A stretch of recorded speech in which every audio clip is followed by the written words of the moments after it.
Hey everybody, this is Megan King with another episode of Ask Miss Megan. And today the question is, how do I properly hold my violin?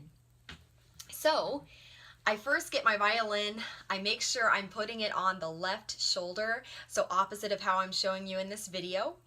And it's also very important that you find the right chin rest and shoulder rest that fits your body. So maybe we could do another episode where we talk about that. But for right now, we're going to pretend like you have the perfect setup.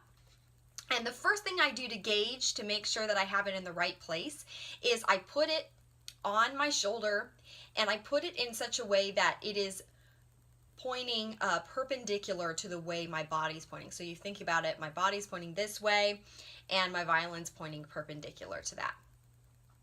But sometimes the violin can come too far this way, and so that's where, when I put it down on my shoulder, I bring my left hand around so it goes on my right shoulder, and that naturally brings the violin around to where it should be.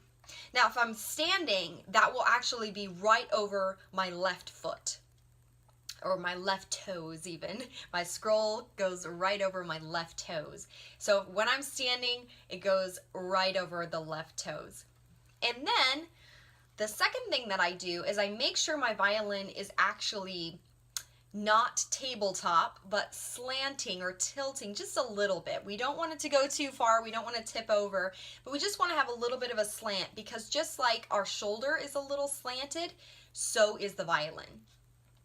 So you'll notice not tabletop, but a little bit of a slant so that I can really have the most advantage when I'm playing the violin. But it's still very tall on my shoulder. It's never pointing down or pointing up, not flying a plane or landing a plane, but just going straight ahead, ideally at the level of your nose. I like to think my scroll is going at the level of my nose.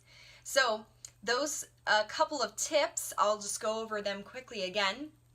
I make sure that I put my left hand on my right shoulder to bring the violin around.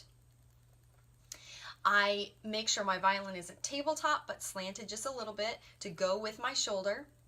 And then I make sure that the scroll is over my toes and that it's at about nose height and it's not flying a plane or taking off or landing the plane. So keep those tips in mind while properly holding the violin, and happy practicing!